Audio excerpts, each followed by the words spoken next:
Hello students, कैसे हैं आप सभी लोग। मैं हूं Pooja Singh and welcome back to my channel accounting master class. और आज के लेक्चर में हम डिस्कस करेंगे ट्रेडिंग अकाउंट। लास्ट लेक्चर में हमने ट्रायल बैलेंस डिस्कस किया था। उम्मीद करती हूं कि आपने वो वीडियो देख लिया होगा। कैसा लगा मुझे कमेंट सेक्शन में जरूर बताइएगा। तो चलिए फिर देखते हैं कि आज के लेक्चर में हम क्या डिस्कस करेंगे। सबसे पहले तो हम देखेंगे कि फाइनेंशियल स्टेटमेंट क्या होता है, इसका क्या मतलब है और फाइनेंशियल स्टेटमेंट क्यों बनाया जाता है, क्या ऑब्जेक्टिव है, ठीक है, क्या जरूरत है फाइनेंशियल स्टेटमेंट बनाने की। फिर उसके बाद हम इनकम स्टेटमेंट समझेंगे कि इनकम स्टेटमेंट क्या है। और फिर आज का हमारा मेन टॉपिक है दैट इज ट्रेडिंग अकाउंट। ठीक है, तो हम देखेंगे ट्रेडिंग अकाउंट क्या होता है, इसके क्या फीचर्स हैं, कौन कौन से आइटम्स हैं जो ट्रेडिंग अकाउंट में रिकॉर्ड किए जाते हैं, ट्रेडिंग अकाउंट का फॉर्मेट क्या है, और फिर उसी पे बेस्ड एक न्यूमेरिकल करेंगे, ट्रेडिंग अकाउंट पे एक न्यूमेरिकल करेंगे आज के लेक्चर में। राइट और लेक्चर स्टार्ट करने से पहले मैं एक बात कहना चाहूंगी, हर लेक्चर में कहती हूँ, फिर एक बार कह रही हूँ कि इन वीडियो लेक्चर्स को अपने तक ही मत रखिएगा, इनको अपने फ्रेंड्स के साथ जरूर शेयर करिएगा। और अगर वीडियो यूजफुल लगे, कुछ नॉलेज गेन की हो आपने, आपका कोई कॉन्सेप्ट क्लियर हुआ हो रिगार्डिंग दिस टॉपिक, तो इन वीडियोस को लाइक करना मत भूलिएगा। आप समझ सकते हैं कि एक एक वीडियो बनाने में कितना समय लगता है। पीपीटी बनाना, रिकॉर्ड करना, एडिट करना, अपलोड करना, थंबनेल बनाना। तो बस इसीलिए मैं चाहती हूँ कि इन वीडियोस को आप ज्यादा से ज्यादा अपने फ्रेंड्स के साथ, रिलेटिव के साथ, नेबर्स के साथ या फिर जो कोई भी कॉमर्स स्ट्रीम का हो उसके साथ शेयर करें। और अगर आपने अभी तक मेरे चैनल को सब्सक्राइब नहीं किया है तो जरूर सब्सक्राइब कर लीजिए, नोटिफिकेशन बेल भी प्रेस कर लीजिए so that you get the notification of my upcoming videos. Right, तो फिर चलिए हम आज का लेक्चर स्टार्ट करते हैं। Financial statement. फाइनेंशियल स्टेटमेंट क्या होता है, देखिए वर्ड है फाइनेंशियल प्लस स्टेटमेंट। ठीक है, तो financial statement is a statement, ये वो स्टेटमेंट होता है जिसको प्रिपेयर किया जाता है at the end of the financial year.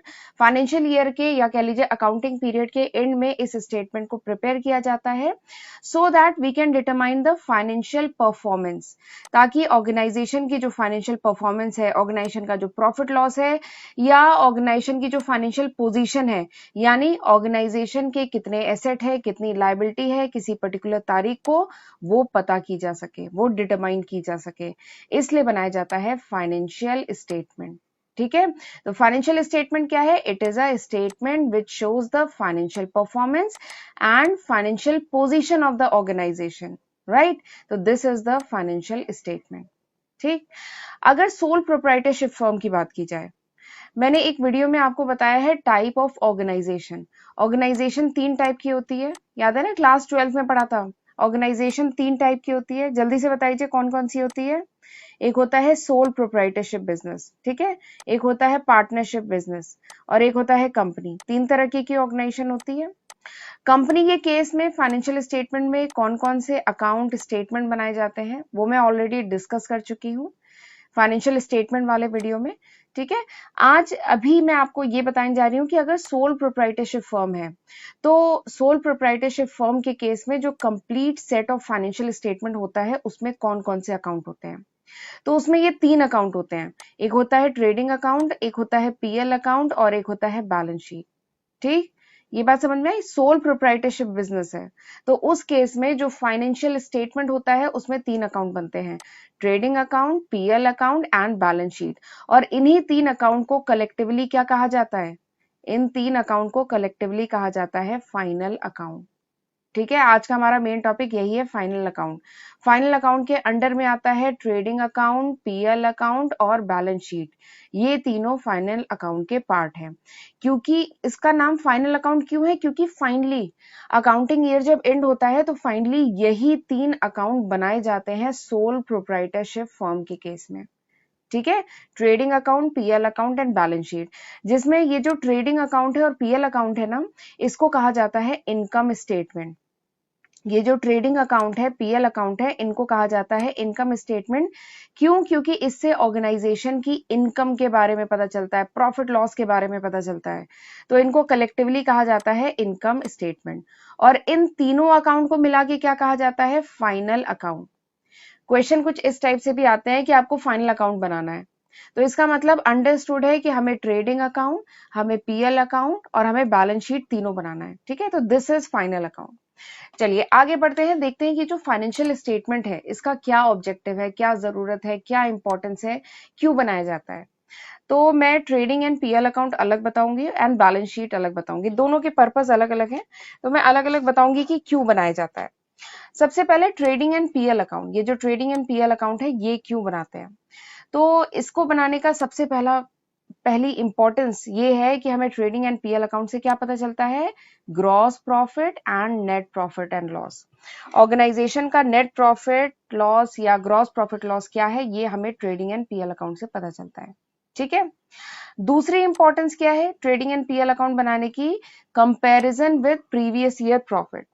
यानी ट्रेडिंग एंड पीएल अकाउंट जो आप बनाते हैं इसकी हेल्प से आप कंपेयर कर सकते हैं कि ऑर्गेनाइजेशन का लास्ट ईयर प्रॉफिट लॉस क्या था, इस साल प्रॉफिट लॉस क्या है। तो बेसिकली कंपैरिजन किया जा सकता है।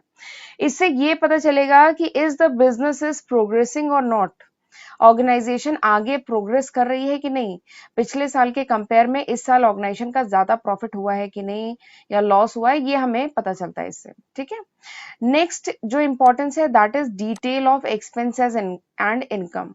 ये जो ट्रेडिंग एंड पीएल अकाउंट है इससे ऑर्गेनाइजेशन का मतलब जितने भी खर्चे हैं, जितने भी एक्सपेंसेस हैं, जितने भी इनकम है, इनकी डिटेल पता चलती है।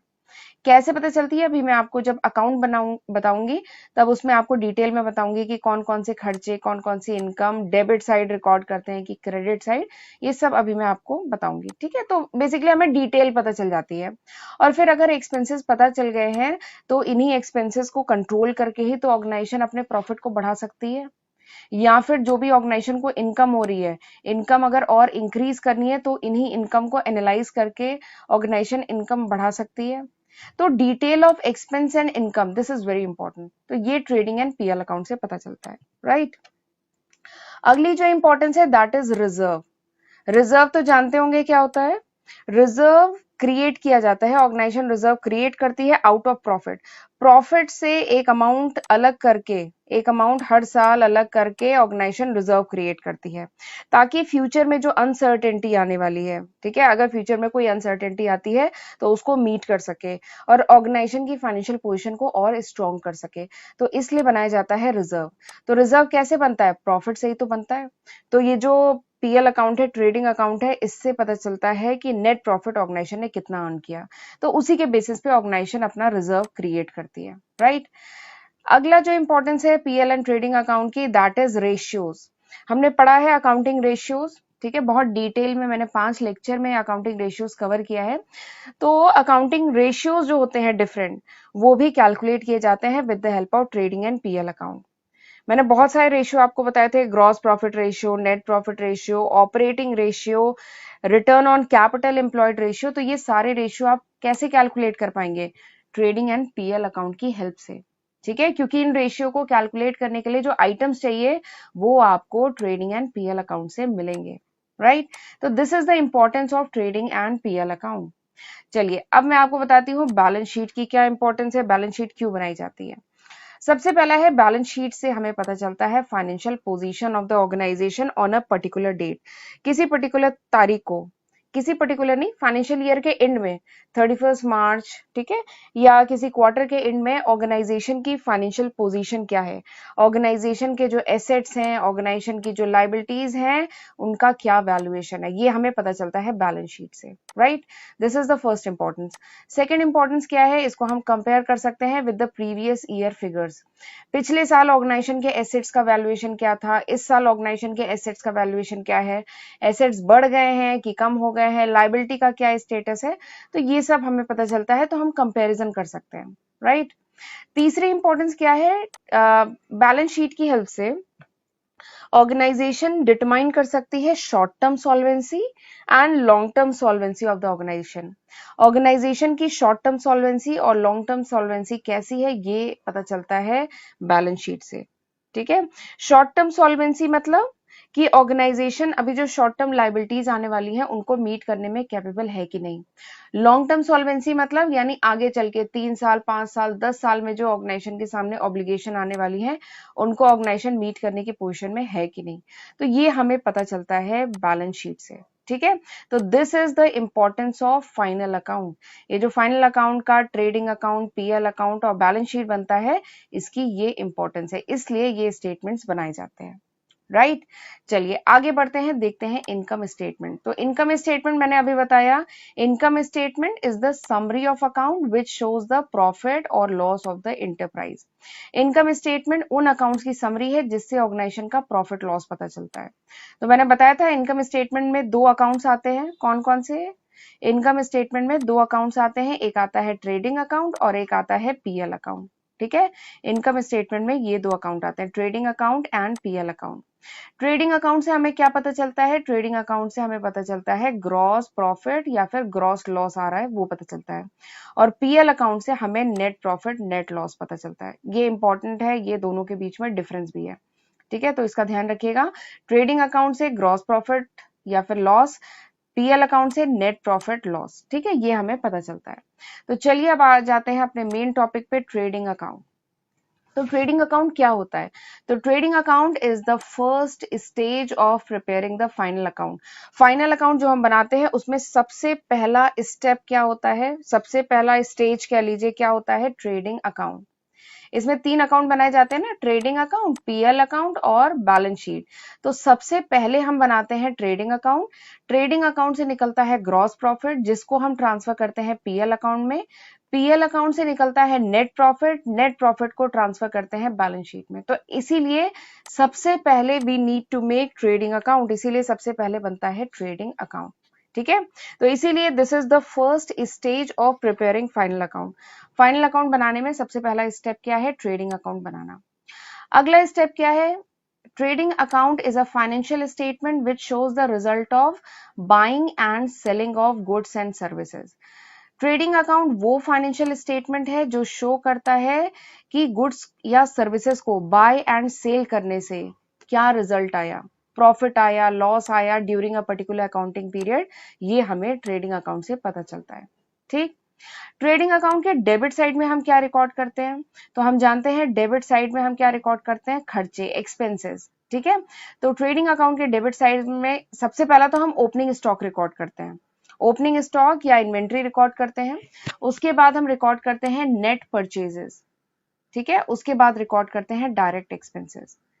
तो ट्रेडिंग अकाउंट के डेबिट साइड में तीन मेन इंपॉर्टेंट चीजें रिकॉर्ड होती हैं, opening stock, net purchases and direct expenses. और क्रेडिट साइड में हम इनकम रिकॉर्ड करते हैं ना, आपने तीन गोल्डन रूल ऑफ अकाउंटिंग पढ़ा है ना, तीन गोल्डन रूल ऑफ अकाउंटिंग जो तीन अकाउंट से रिलेटेड है, real account, nominal account and personal account. और trading account is a nominal account, तो नॉमिनल अकाउंट से रिलेटेड रूल क्या है? एक्सपेंसेस एंड लॉसेस को डेबिट करो और इनकम एंड गेन को क्रेडिट करो। तो इसीलिए डेबिट साइड में क्या रिकॉर्ड होगा? Net purchase and direct expense. और क्रेडिट साइड में रिकॉर्ड होगा सेल्स, प्रोडक्ट सेल या सर्विस रेंडर करने पे जो भी सेल हो रही है प्लस क्लोजिंग स्टॉक, ये क्रेडिट साइड में रिकॉर्ड करते हैं। और फिर उसके बाद क्या करते हैं? फिर उसके बाद बैलेंस करते हैं, बैलेंस करते हैं ना। लेजर अकाउंट को कैसे बैलेंस किया जाता है या किसी भी अकाउंट को कैसे बैलेंस किया जाता है मैंने लेजर के वीडियो में बताया है। तो उसके बाद आप बैलेंस करते हैं, आप डिफरेंस निकालते हैं दोनों साइड का। डेबिट साइड को, ये देखिए अगर ये अकाउंट है तो डेबिट साइड को सम करेंगे, क्रेडिट साइड को सम करेंगे, और जो भी डिफरेंस आएगा वो क्या होगा? वो होगा ग्रॉस प्रॉफिट, ग्रॉस या फिर ग्रॉस लॉस। तो this is the feature of this is the trading account. चलिए अब इसके कुछ फीचर्स बता देती हूँ, ठीक है। सबसे पहला फीचर ट्रेडिंग अकाउंट का क्या है कि जो भी ग्रॉस प्रॉफिट या लॉस निकल के आता है ट्रेडिंग अकाउंट से, उसको हम कहाँ ट्रांसफर करते हैं? पीएल अकाउंट में, ठीक है। तो this is the first feature कि ग्रॉस प्रॉफिट, ग्रॉस लॉस जो निकल के आता है उसे पीएल अकाउंट में ट्रांसफर किया जाता है। दूसरा फीचर ट्रेडिंग अकाउंट का है कि trading account is based on matching principal. ये जो ट्रेडिंग अकाउंट है ये मैचिंग प्रिंसिपल पे बेस्ड है। यहाँ पे मैच कराया जाता है, क्या मैच कराया जाता है? Revenue from sale of goods and services. Goods and services को सेल करने से जो रेवेन्यू आता है उसको मैच कराया जाता है with the cost of goods sold and service render. जो भी कॉस्ट ऑफ गुड्स सोल्ड या सर्विस रेंडर है इससे मैच कराया जाता है और फिर निकाला जाता है ग्रॉस प्रॉफिट या ग्रॉस लॉस। तो ये मैचिंग प्रिंसिपल पे बेस्ड है, ठीक है। जब हमने अकाउंटिंग के कॉन्सेप्ट एंड कन्वेंशन पढ़ा था तब हमने ये मैचिंग प्रिंसिपल पढ़ा था। मैचिंग प्रिंसिपल में रेवेन्यू को कॉस्ट के साथ मैच कराया जाता है, तो वही है revenue of cost of good sold या सर्विस रेंडर को मैच कराया जाता है कॉस्ट ऑफ गुड सोल्ड से। ठीक है। अगला जो फीचर है या कह लीजिए एक इंपॉर्टेंट पॉइंट है, that is cost of good sold. ये जो कॉस्ट ऑफ गुड सोल्ड है ये होता क्या है, ठीक है, इसका फॉर्मूला क्या है। ये मैंने इसलिए इंक्लूड किया है क्योंकि मैंने देखा है एग्जाम्स में ये बहुत पूछा जाता है। ये जो कॉस्ट ऑफ गुड सोल्ड है ये अलग से इसका फॉर्मूला भी पूछा जाता है कि कॉस्ट ऑफ गुड सोल्ड का फॉर्मूला क्या है और ये होता क्या है, ये इस पे बहुत सवाल आता है, इसीलिए मैंने इसको इंक्लूड किया है। तो कॉस्ट ऑफ गुड सोल्ड क्या है, direct expenses incurred up to the cell.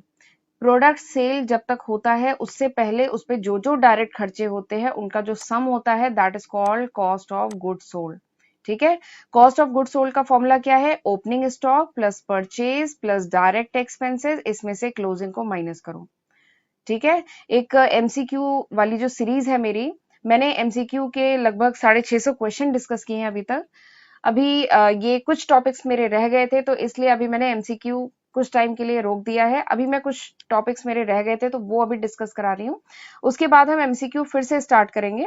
तो एमसीक्यू की सीरीज जब मैं करा रही थी तो उसमें एक क्वेश्चन था कि कॉस्ट ऑफ गुड सोल्ड का फॉर्मूला क्या है। ठीक है, 4 फॉर्मूले दिए गए थे, आपको सही आंसर बताना था। तो कॉस्ट ऑफ गुड सोल्ड का फॉर्मूला ये है, opening stock plus purchase plus direct expenses minus closing stock. ठीक है, तो ये एक बहुत इंपॉर्टेंट टॉपिक है कॉस्ट ऑफ गुड सोल्ड, तो इसको ज्यादा ध्यान रखिएगा। चलिए आगे बढ़ते हैं। अब मैं आपको डिटेल में बताती हूँ कि कौन कौन से आइटम ट्रेडिंग अकाउंट के डेबिट साइड में रिकॉर्ड किए जाते हैं। सबसे पहला आइटम है ओपनिंग स्टॉक। ठीक है, अभी मैंने खैर बताया था बट अब मैं आपको डिटेल में बताने जा रही हूँ कौन कौन से आइटम रिकॉर्ड किए जाते हैं। सबसे पहला है ओपनिंग स्टॉक। ओपनिंग स्टॉक होता क्या है, ओपनिंग स्टॉक तो पता है आपको। ओपनिंग स्टॉक क्या होता है, it is the closing stock of the previous year. Previous year का जो क्लोजिंग स्टॉक होता है वो इस साल का क्या होता है, न्यू फाइनेंशियल ईयर का क्या होता है, ओपनिंग स्टॉक। ठीक है, तो सबसे पहले डेबिट साइड में हम ओपनिंग स्टॉक रिकॉर्ड करते हैं। उसके बाद हम रिकॉर्ड करते हैं परचेज और उसमें से परचेज रिटर्न को माइनस करते हैं तो हमारा आता है नेट परचेज। तो दूसरा आइटम रिकॉर्ड करते हैं नेट परचेज। ठीक है, परचेज वैसे होता क्या है आपको पता है ना, परचेज होता है यानी purchase of goods and material, यानी जो भी गुड्स है, रॉ मटेरियल है या सेमी फिनिश गुड है या कोई भी ऐसा गुड्स जो रीसेल के पर्पज से परचेज किया जाए वो हम यहाँ पे रिकॉर्ड करते हैं। ठीक है, परचेज में अगर ऑर्गेनाइजेशन ने कोई एसेट परचेज किया है, लैंड, बिल्डिंग, मशीनरी, फर्नीचर, तो वो परचेज में नहीं आता है क्योंकि वो डायरेक्ट खर्चा नहीं है, वो परचेज में नहीं आता है। परचेज मतलब रॉ मटेरियल या सेमी फिनिश गुड या फिनिश गुड को जो परचेज किया गया है उसका मतलब होता है परचेज। ठीक है, तो ये पॉइंट थोड़ा सा ध्यान रखिएगा। अगला जो आइटम रिकॉर्ड करते हैं that is direct expense. Direct expense क्या होता है, यानी डायरेक्ट एक्सपेंस मतलब होता है वो सारे खर्चे जो प्रोडक्शन में होते हैं। डायरेक्ट एक्सपेंस मतलब the expenses which is related to the manufacturing, जो प्रोडक्ट से, जो प्रोडक्शन से, मैन्युफैक्चरिंग से रिलेटेड खर्चे हैं उन्हें डायरेक्ट एक्सपेंस कहते हैं। जैसे वेजेस हुआ, पावर हुआ, फ्यूल हुआ, फैक्ट्री रेंट हुआ, ये सब डायरेक्ट खर्चे होते हैं। ठीक है, यहाँ डायरेक्ट एक्सपेंस में ये भी आता है कि जो भी रॉ मटेरियल है उसको बिजनेस तक लाने में, उसको फैक्ट्री तक लाने में जो खर्चे होते हैं वो भी डायरेक्ट खर्चे होते हैं।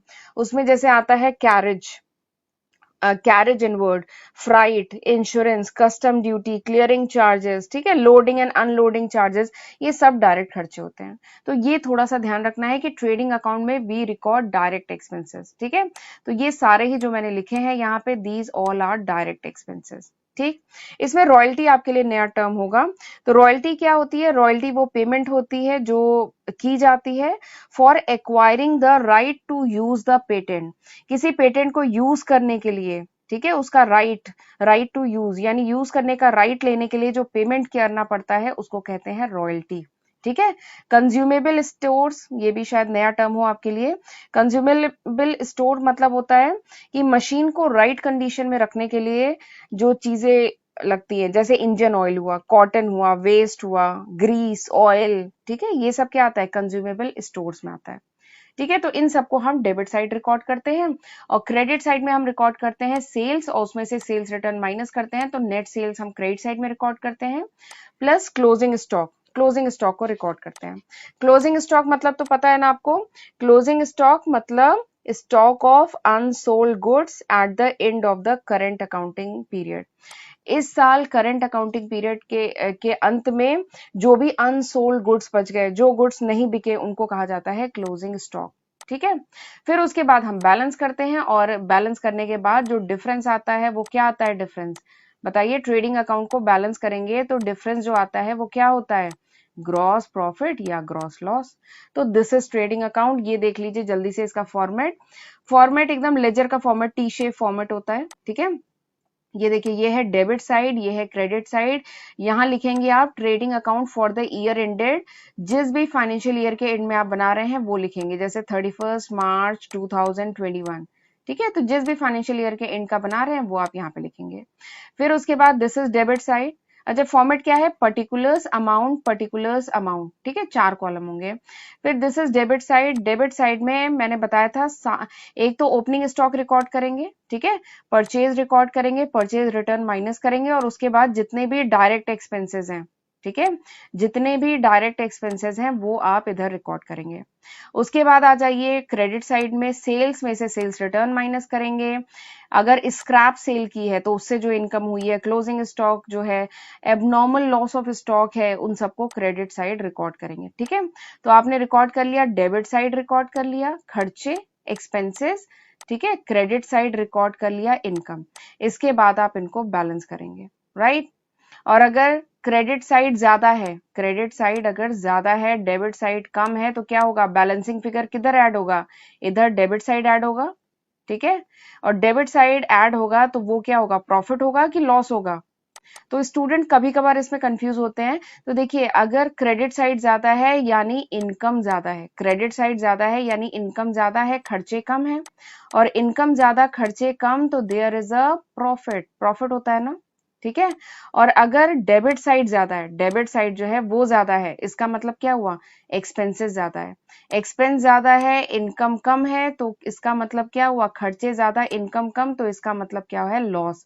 तो हम इधर रिकॉर्ड करेंगे by gross loss carried down. ठीक है, और अगर प्रॉफिट आ रहा है तो इधर रिकॉर्ड करेंगे by gross profit carried down. ठीक है, बट एक चीज है, दोनों मत लिख दीजिएगा, दोनों में से कुछ एक ही होगा, या तो प्रॉफिट होगा या लॉस होगा। यहाँ मैंने एग्जाम्पल है तो दोनों रिकॉर्ड किया है, और फिर इसके बाद यहाँ पे टोटल बराबर आना चाहिए, इसको बराबर कर दिया जाता है। ठीक, चलिए, तो this is the basic format. अब जल्दी से एक क्वेश्चन करते हैं। क्वेश्चन है, आपको प्रिपेयर करना है trading account for the year ended 31 मार्च 2018। ठीक, आपको इन्फॉर्मेशन ये सब दी गई है। एक बार वीडियो को पॉज करके क्वेश्चन खुद से पढ़ लीजिए, क्लोजिंग स्टॉक भी दिया गया है। तो चलिए ट्रेडिंग अकाउंट बनाना शुरू करते हैं। सबसे पहले फॉर्मेट बना लेते हैं, trading account for the year ended 31 मार्च 2018। ठीक है, particulars amount, particulars amount format बना लिया। This is debit side, this is credit side. ठीक, बन गया। अब हम रिकॉर्ड करते हैं डेबिट साइड। क्या क्या रिकॉर्ड करते हैं? सबसे पहले ओपनिंग स्टॉक रिकॉर्ड करते हैं, फिर परचेज, उसमें से परचेज रिटर्न माइनस करते हैं, और उसके बाद जितने भी डायरेक्ट खर्चे हैं उनको रिकॉर्ड करते हैं। तो ओपनिंग स्टॉक क्वेश्चन में दिया है क्या? हाँ, दिया हुआ है। देखिए, ओपनिंग स्टॉक ये दिया गया है। ओपनिंग स्टॉक मतलब फाइनेंशियल ईयर के स्टार्टिंग में जो बैलेंस था स्टॉक का, तो 1 लाख है। तो ओपनिंग स्टॉक आपको क्वेश्चन में दिया है 1 लाख। परचेज दिया है क्या क्वेश्चन में? हाँ, 10 लाख। परचेज रिटर्न माइनस करेंगे 80,000, तो आपका आ जाएगा नेट परचेज 9,20,000। ठीक, अब उसके बाद क्वेश्चन में दिया है वेजेस, ये डायरेक्ट एक्सपेंस है। ठीक है, तो हमने वेजेस रिकॉर्ड कर ली। फिर इसके बाद देखिए कैरेज इनवर्ड, यानी प्रोडक्ट को लाने में जो खर्चा हो रहा है, कैरेज इनवर्ड, ये भी डायरेक्ट एक्सपेंस है, हमने रिकॉर्ड कर लिया 10,000। उसके बाद है फ्राइट, फ्राइट भी क्या है? डायरेक्ट एक्सपेंस है 5,000, इसको भी हमने रिकॉर्ड कर लिया। ठीक, तो यहां से लेके यहां तक हमने सारे आइटम रिकॉर्ड कर लिए। फिर इसके बाद आ जाइए क्रेडिट साइड। क्रेडिट साइड में हम रिकॉर्ड करते हैं सेल्स। क्वेश्चन में सेल्स दी है, हाँ, 15,50,000 सेल्स आ गया। फिर उसके बाद रिटर्न इनवर्ड, रिटर्न इनवर्ड मतलब सेल्स रिटर्न 50,000, ये भी आपको दिया गया है, रिकॉर्ड कर लिया। तो हमने नेट सेल्स निकाल ली, 15 लाख आ गया। फिर इसके बाद क्लोजिंग स्टॉक आपको क्वेश्चन में दिया है क्या? तो क्लोजिंग स्टॉक देखिए यहाँ दिया है, क्लोजिंग स्टॉक इज 2 लाख। तो क्लोजिंग स्टॉक हमने रिकॉर्ड कर लिया। ठीक है, तो हमने डेबिट साइड सारे आइटम रिकॉर्ड कर लिए जो क्वेश्चन में दिए थे, क्रेडिट साइड सारे आइटम रिकॉर्ड कर लिए। यहां तक हो गया। अब अगला स्टेप क्या होता है बताइए, अगला स्टेप क्या है? अगला स्टेप है अब हम इनको बैलेंस करेंगे। तो जब आप क्रेडिट साइड सम करेंगे तो आपका आएगा 17 लाख, 17 लाख। और जब आप डेबिट साइड सम करेंगे ना तो आपका आएगा 10,85,000, 10,85,000। यानी क्या है, डेबिट साइड कम है, क्रेडिट साइड ज्यादा है। तो हम बैलेंसिंग फिगर किधर ऐड करेंगे? डेबिट साइड ऐड करेंगे ना, ताकि हम 17 लाख दोनों तरफ बराबर कर सकें। तो फिर क्या करेंगे, 17 लाख को 10,85,000 में से माइनस करेंगे तो हमारा बैलेंसिंग फिगर आ जाएगा 6,15,000 आ जाएगा। और अब खास बात यह है कि ये प्रॉफिट है कि लॉस है। तो देखिए यहाँ पे क्या है, क्रेडिट साइड ज्यादा है यानी इनकम ज्यादा है, इनकम ज्यादा है, एक्सपेंसेस कम है, तो means there is a gross profit. यहाँ पे ग्रॉस प्रॉफिट है तो यहाँ पे लिखेंगे to gross profit carried down. Carried down क्यों? क्योंकि ये जो ग्रॉस प्रॉफिट है इसको अब हम कैरी डाउन करेंगे पीएल अकाउंट में, ठीक है। तो इसलिए लिखा है to gross profit carried down, और ग्रॉस प्रॉफिट हमारा आ गया 6,15,000। तो इस तरीके से पूरा ट्रेडिंग अकाउंट बनता है। बहुत आसान है बनाना, ठीक है। बस आपको आइडेंटिफाई करना है कि कौन कौन से डायरेक्ट एक्सपेंसेस हैं जिनको हम ट्रेडिंग अकाउंट में रिकॉर्ड करेंगे। इनडायरेक्ट एक्सपेंसेस भी क्वेश्चन में कभी कभार दिए रहते हैं कंफ्यूज करने के लिए, बट इनडायरेक्ट एक्सपेंस जाते हैं पीएल अकाउंट में। अगले लेक्चर में खैर वो मैं बताऊंगी। इनडायरेक्ट एक्सपेंस को हम पीएल अकाउंट में रिकॉर्ड करते हैं, ठीक है। और जो डायरेक्ट एक्सपेंसेस होते हैं उनको हम कहाँ रिकॉर्ड करते हैं? उनको हम ट्रेडिंग अकाउंट में रिकॉर्ड करते हैं, ठीक। तो ये भी एक डिफरेंस है दोनों के बीच में। चलिए तो फिर मैं आज का लेक्चर यहीं पे वाइंड अप करती हूँ। This was all about this lecture. और अगर मेरा ये वीडियो आपको अच्छा लगा, आपने कुछ नॉलेज गेन की, तो मेरे इस वीडियो को लाइक करना मत भूलिएगा, ठीक है। तो चलिए मैं आज का लेक्चर यहीं पे वाइंड अप करती हूँ। मिलते हैं अगले लेक्चर में। अगले लेक्चर में हम पीएल अकाउंट डिस्कस करेंगे, ठीक है। तो फिर चलिए मिलते हैं अगले लेक्चर में, तब तक अपना ध्यान रखिएगा। God bless you.